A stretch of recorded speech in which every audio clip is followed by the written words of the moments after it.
Sakamoto days एक action comedy anime है जिसमें मेन कैरेक्टर है तारो साकामोटो, एक लेजेंडरी हिटमैन जो अपने टाइम का सबसे डेंजरस असैसिन था। लेकिन अब वो अपनी पुरानी लाइफ छोड़ चुका है, शादी कर लिया और एक छोटा सा कन्वीनियंस स्टोर चला रहा है और थोड़ा मोटा भी हो गया है। लेकिन दुनिया उसे भूली नहीं है, उसके एनिमीज, राइवल असैसिन और पुराने दुश्मन अब भी उसके पीछे पड़े हैं। और चाहे साकामोटो ने शांति वाली ज़िंदगी चूज़ की है, लेकिन फाइट तो करना ही होगा। ये एनिमे मिक्स करता है the badness action next level comedy के साथ हार्ट वार्मिंग मोमेंट भी मिलेंगे, वो भी बिना किसी बोरिंग मोमेंट के। अगर आपको जॉन विक जैसी मूवीज़ पसंद है तो ये आपके लिए बेटर ऑप्शन हो सकता है। स्पाई एक्स फैमिली एक ऐसा एनिमे है जिसमें स्पाई, असैसिन और टेलीपैथी एक ही घर के अंदर रहते हैं, वो भी बिना किसी को सच पता होते हुए। स्टोरी की बात करते हैं जिसमें हमें टॉप सीक्रेट स्पाई जिसका कोड नेम होता है टोनलाइट एक मिशन के लिए एक फेक फैमिली बना के रहते हैं। उसका गोल होता है एक पावरफुल पॉलिटिशियन के क्लोज पहुंचना, लेकिन उसके लिए उसे एक वाइफ और एक छोटे बच्चे की ज़रूरत होगी। टोनलाइट बनता है लॉयड फोगर, एक साइकेट्रिस्ट, और उसकी वाइफ होती है योर। वो एक डेडली असैसिन होती है, लेकिन लॉयड को नहीं पता है।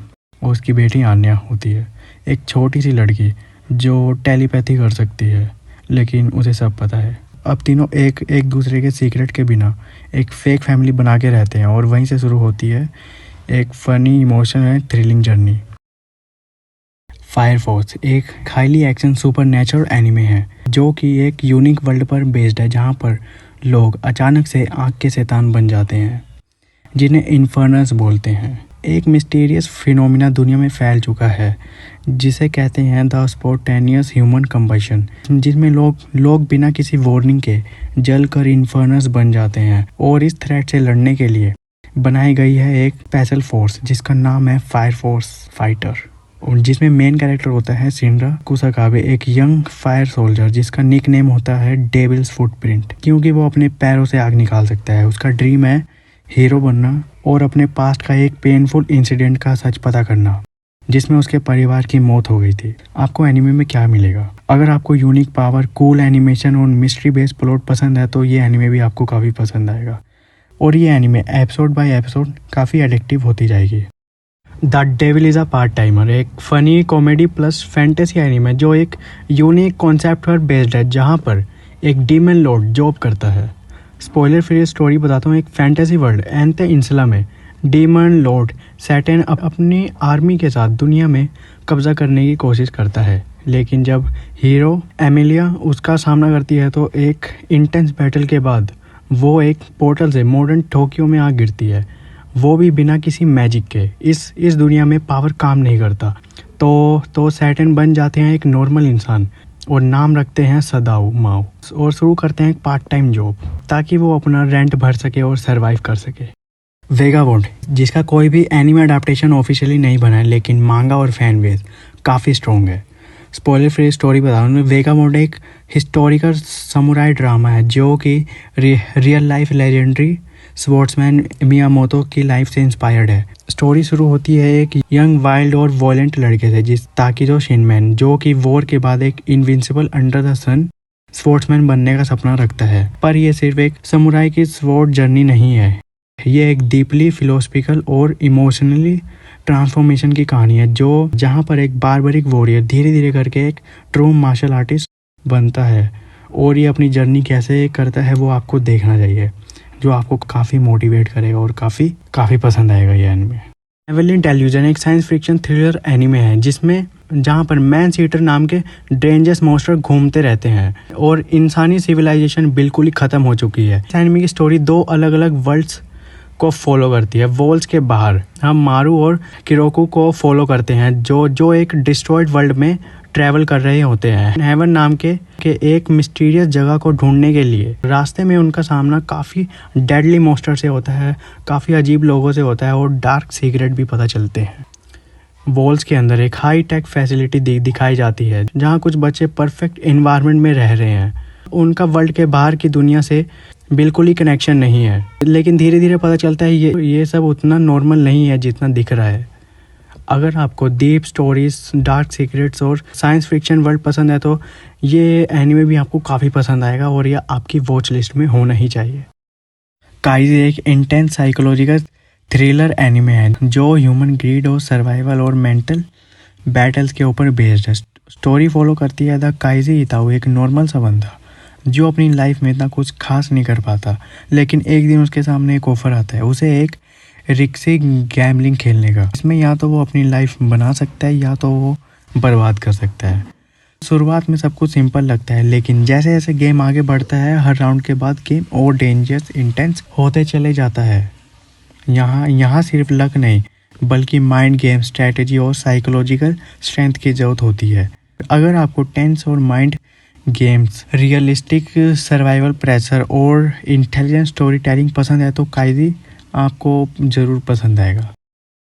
मॉन्स्टर एक साइकोलॉजिकल थ्रिलर एनिमे है जो दिमाग हिला देने वाले प्लॉट, इंटेंस कैरेक्टर और मोरल कॉम्प्लेक्स सिचुएशन से भरा हुआ है। ये कहानी डॉक्टर केंजो तैनमा, एक ब्रिलियंट जापानीज न्यूरोसर्जन जो जर्मनी में काम करता है, लेकिन एक दिन उसके सामने एक टफ सिचुएशन आ जाती है। उसे एक पावरफुल पॉलिटिशियन की जान बचानी या फिर एक छोटे बच्चे की। वो एथिक्स को फॉलो करता है, लेकिन उसका ये डिसीजन उसकी लाइफ टोटली बदल देता है। कुछ साल बाद उस बच्चे का सच सामने आता है। क्या उसने एक इंसान को बचाकर एक मॉन्स्टर को जिंदा किया है? अगर आपको डेथ नोट जैसी mind games, dark realistic stories और पसंद है तो मॉन्स्टर भी आपको काफ़ी पसंद आएगा। एक बार शुरू किया तो आप रुक नहीं पाओगे। डेविलमैन क्राईबेबी एक डार्क इमोशनली एनिमे है जो कि एक्शन के साथ ही साथ डीप ह्यूमन इमोशन और सोसाइटी के इश्यूज को एक्सप्लोर करता है। ये कहानी है अकीरा, एक सिंपल सा सेंसिटिव लड़का जो अपने बेस्ट फ्रेंड रियो के कहने पर मिस्ट्री पार्टी अटेंड करता है। वहाँ एक टेरिफाइंग सच सामने आता है, डीमन एग्जिस्ट। वो इंसानों की बॉडीज को पोजेस करके उन्हें खतरनाक बीन्स में बना देता है, लेकिन एक अनएक्सपेक्टेड मोमेंट में अकीरा खुद को डीमन के साथ मर्ज कर लेता है। लेकिन उसकी ह्यूमन सोल इतनी स्ट्रांग होती है कि वो डीमन के पावर को रेसिस्ट कर लेता है और बन जाता है डेविल मैन, जो इंसान के जज्बात और एक डीमन की ताकत के साथ। ये एनिमे हाईली मैच्योर ऑडियंस के लिए है। इसके विजुअल्स, थीम दोनों ही इंटेंस होने वाले हैं, लेकिन अगर आपको इमोशनली बोल्ड और अनफॉरगेटेबल कुछ देखना है तो डेविलमैन क्राईबेबी आपके लिए बेस्ट ऑप्शन हो सकता है, जो कि आपके ऊपर इम्पैक्ट डालेगा। अनदर एक हॉरर मिस्ट्री एनिमे है जो सस्पेंस के साथ ही साथ साइकोलॉजिकल टेंस से भरा हुआ है। अगर आपको चिलिंग एटमॉस्फेयर पसंद है तो ये एनिमे भी आपको काफ़ी पसंद आएगा। कहानी सेट है द योमियामा नॉर्थ मिडिल स्कूल, जहाँ पर एक भूतिया कर्स कई सालों से चला आ रहा है। जब भी कोई नया स्टूडेंट क्लास में आता है तो अजीबो डेडली इंसिडेंट होने लगते हैं। नया स्टूडेंट क्लास में एडमिशन लेता है तो उसे महसूस होता है कि कुछ ना कुछ तो गलत हो रहा है। उसकी मुलाकात होती है एक मिसाकी से, जो क्वाइट और मिस्टीरियस लड़की है जो क्लास के लोगों को इग्नोर करती है, जैसे कि वो वहाँ पर हो ही नहीं। As a coach I try to uncover the truth, पर वो एक हॉन्टिंग मिस्ट्री में फंस जाता है जहाँ पर क्लू एक नई डरावनी सच्चाई के तरफ ले जाता है। मैं पहले बता देता हूँ ये एनीमे थोड़ा टेंस और डिस्टर्बिंग हो सकता है, specially with the some scenes. अगर आपको डरावने हॉरर्स एनीमे पसंद है तो ये एनीमे भी आपको काफ़ी पसंद आएगा।